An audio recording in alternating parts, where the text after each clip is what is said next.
Brought to you by TechnoSpark 20 series smartphones. Varanasi जल्दी पहुंचेंगे हम और बाकी जो चीजें हैं वो डिसाइड हो रही है और जैसे ही कुछ डिसाइड होता है तो मैं मेरे YouTube चैनल पे सूचित करूंगा लोगों को वीडियो के जरिए। तो हम ये जानना चाहेंगे कि जो नामांकन की प्रक्रिया है वो वहाँ से आप फाइनल कर चुके हैं या अभी आपने जाके करना है?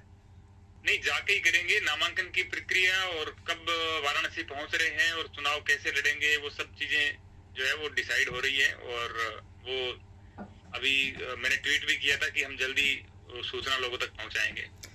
जी श्याम जी, ये जानना चाहेंगे कि राजस्थान के दर्शक भी ये जानना चाहते हैं कि सबसे पहले आप कॉमेडियन के तौर पे आपने बड़े बड़े राजनेताओं की, प्रधानमंत्री नरेंद्र मोदी की मिमिक्री की, उसके बाद जो क्रिकेटर हैं उनके भी की, और अचानक से राजनीति में आने का प्रोग्राम आपका कैसे बन गया? बस जैसे राजनीति चल रही है सर, राजनीति में कॉमेडी हो रही है तो मैंने सोचा कॉमेडी में राजनीति करते हैं, तो बनारस जाने का प्लान बना लिया। और बनारस में मोदी जी का संसदीय क्षेत्र है पिछले 10 सालों से जी, तो इस बार भी वहां जाएंगे तो जो है मोदी जी को टक्कर देंगे। और जैसे सूरत वगैरह में या हर जगह जो चीजें हो रही है वो वहां पे ना हो, इसलिए मैं जा रहा हूँ। मैं खुद जो है नामांकन दाखिल करूंगा तो कोई पर्चा उठा भी लेगा, वापस भी ले लेगा, तो मैं तो वहीं रहूंगा, मैं नहीं लूंगा। तो क्या लगता है कि वाराणसी के जो लोग हैं वो आपको वहाँ पे, प्रधानमंत्री नरेंद्र मोदी देश के प्रधानमंत्री हैं, उनके सामने आपको वो लोग, वहाँ के जो जनता है वो आपको स्वीकार कर पाएगी वहाँ पे? अब वो जनता पे निर्भर करता है। बाकी लोकतंत्र जो है देश का है, उसमें एक चाय बेचने वाला प्रधानमंत्री बन सकता है। तो प्रधानमंत्री के सामने जब कोई लड़ता है तो वो कोई छोटा बड़ा नहीं होता है, वो एक वोट उसकी तय करते हैं कि क्या पद और क्या जो चीजें जीत कैसे होगी, वो एक एक वोट तय करता है। तो वोट के लिए हम जा रहे हैं वहां पे, लोगों से जुड़ने के लिए जा रहे हैं। तो ऐसा कुछ नहीं है, मेरे मन में ऐसा कुछ नहीं है कि प्रधानमंत्री मोदी है सामने तो हम चुनाव नहीं लड़ेंगे या हम लड़के क्या कर लेंगे, क्या होगा क्या नहीं होगा, ये बाद की बातें हैं। हम चुनाव लड़ेंगे क्योंकि हमारा हक है। और वहां पे जब चुनाव लड़ते हैं तो ईवीएम नहीं देखती है कि ये प्रधानमंत्री है, ये कोई आम आदमी है या कौन है। प्रधानमंत्री नरेंद्र मोदी की लगातार कई सालों से आप मिमिक्री करते रहे हैं और अब आप उनके सामने चुनाव लड़ने जा रहे हैं, तो क्या फर्क लगता है दोनों चीज़ों में? फर्क मुझे ये लगता है कि मेन तो मुझे यही फर्क लगता है कि बस ये जो है ना चुनाव है और बाकी तो कॉमेडी चल रही है हर जगह। मतलब जो चीज चल रही है बंगाल में, जैसे मोदी जी बोलते हैं मेरा तो यहाँ से पुराना नाता रहा है, या तो मैं पिछले जन्म में पैदा हुआ था या अगले जन्म में पैदा होऊंगा। तो ये क्या है, ये कॉमेडी तो है। तो जो मुझे फर्क लगता है ना, सिर्फ एक वर्ड का ही फर्क लगता है कि राजनीति और स्टैंड अप कॉमेडी, ये वर्ड का ही फर्क है, बाकी सेम चीज चल रही है। मतलब कुछ भी बोला जा रहा है, हम खैर कुछ भी तो नहीं बोलते हैं स्टैंड अप में, वहां पे कुछ भी बोला जा रहा है। तो कब तक आप वाराणसी पहुंच रहे हैं और जो चुनाव की प्रक्रिया है, फार्म नामांकन आपने भरना है, वो कब तक आपका फाइनल हो जाएगा? सर वो आज हम वीडियो डाल रहे हैं डिसाइड करके, तो थोड़ी देर बाद में ये सब चीजें क्लियर हो जाएंगी और उसके बाद जो है वो जनता के सहयोग से हम आगे के कदम उठाएंगे। कितने लोगों की टीम गंगानगर से आपके साथ रवाना हुई है यहाँ से? सर गंगानगर की जो टीम, गंगानगर से कोई टीम नहीं है मेरे पास खैर कोई टीम वैसे नहीं है। हम जो टीम है उसका टीम बनाने वाले हैं। हम चाहते हैं कि बनारस की वहीं से कोई टीम हमारे साथ जुड़े। और बहुत लोगों के मुझे मैसेज आ रहे हैं, बहुत लोग जुड़ने के लिए तैयार हैं। लेकिन हम जो है वीडियो के जरिए लोगों को दिखाएंगे कि आप किसी भी तरीके से, किसी भी प्रकार से हमारा सहयोग कर सकते हैं। तो हम आपके सहयोग के लिए इंतजार कर रहे हैं, तो उसी को देखते हुए टीम बनाई जाएगी सर। तो श्याम जी, प्रधानमंत्री नरेंद्र मोदी जी के सामने आप चुनाव लड़ने जा रहे हैं, तो चुनाव के दौरान भी जनता को मिमिक्री जो है वो आपकी देखने को मिलती रहेगी? बिल्कुल बिल्कुल सर, उसमें तो हम कहीं कमी नहीं छोड़ेंगे। और जैसे जैसे मोदी जी कुछ अजीब बातें करेंगे वैसे वैसे हम भी थोड़ी अजीब से थोड़ी अच्छी और बातें करेंगे।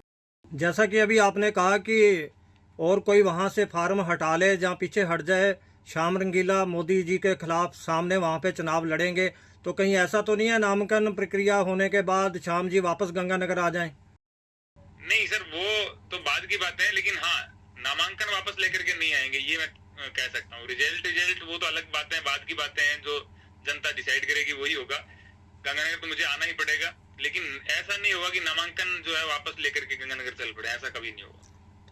श्याम जी, आपको पता भी है कि प्रधानमंत्री नरेंद्र मोदी वाराणसी से चुनाव जो लड़ रहे हैं और आप उनके सामने जा रहे हैं, और कहीं ना कहीं आपको लगता भी होगा कि आप उनके सामने जो आपकी जीत है वो बहुत मुश्किल है, लेकिन आपने क्या सोच के ये चुनाव जो उनके सामने लड़ने जा रहे हैं? पर हमने ये, अगर हम सोचते कि हम हार ही जाएंगे और हार जाएंगे तो फिर लड़ने से क्या मतलब है, तो फिर तो मोदी जी के सामने कोई लड़ता ही नहीं, फिर तो मोदी जी की जो माहौल है वो तो फिर लड़ता ही नहीं। और जिस हिसाब से मोदी जी को पता है कि हम जीत ही जाएंगे, सूरत के अंदर 75% वोट बीजेपी को आते हैं, उनको पता ही था जीत ही जाएंगे, तो फिर उनको कांग्रेस के कैंडिडेट को अपनी तरफ मिलाने की क्या जरूरत थी, फिर लोकतंत्र बचा ही रहने देते। तो चीजें जो सब है वो दिखती जो है वो अलग है, होती अलग है। लोग जो है ना, वाराणसी के लोग डिसाइड करेंगे, ये मोदी जी का पद या मोदी जी खुद या मोदी जी की इमेज डिसाइड नहीं करेगी, ये मेरी इमेज डिसाइड नहीं करेगी। मेरी इमेज जो है वो ये है कि मेरे ऐलान करने के बाद में जो है आप सबका मुझे सहयोग रहता है, मीडिया का सहयोग रहता है, तो मेरी बात पहुंच जाती है, इतना मुझे फायदा है। बाकी जो लोग हैं वहाँ के, बनारस के जो लोग हैं, उनका प्यार और सपोर्ट मिलेगा तो कहीं कोई नहीं है, कोई बड़ा छोटा नहीं है।